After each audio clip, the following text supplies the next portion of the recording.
Down to our last few minutes, Josh Taylor, Chris Mueller, live in the 93.7 The Fan newsroom.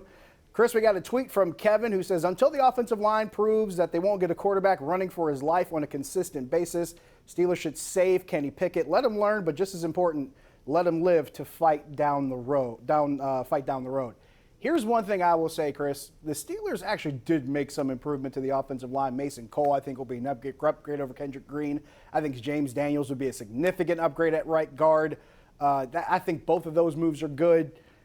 If the offensive line is that much worse, then they got bigger problems than who's playing quarterback, Chris. That's all I'm saying.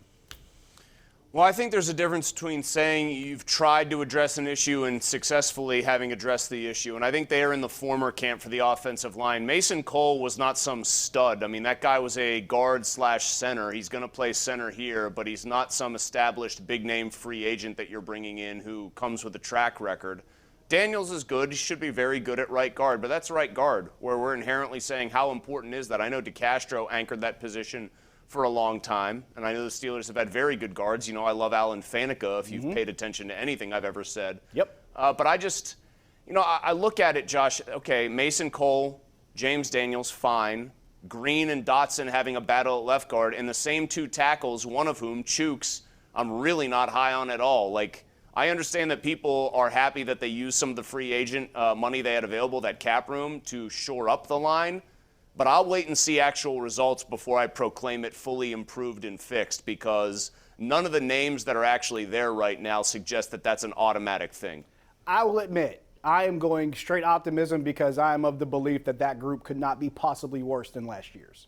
That's pretty much my only basis. Well, that's fair. Like, I get that, but like when you start by saying, "Hey, Mason Cole should be better than Kendrick Green," well, it's a low bar.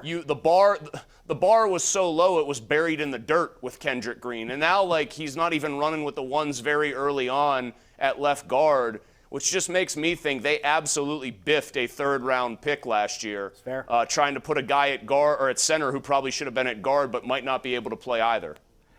That's a totally fair point. And it stands to reason. Remember, Kevin Dotson was a guy who was somewhat much maligned last season too, then got hurt, tried to rush himself back, made things worse, wasn't ready in time, and they had to go patchwork the rest of the way. So if you're really trying to add all this up, I made this point off air with our producer, Jarrett Barton. Could you make the case, Chris, that the most consistent guy on the line last year was Dan Moore Jr. at left tackle?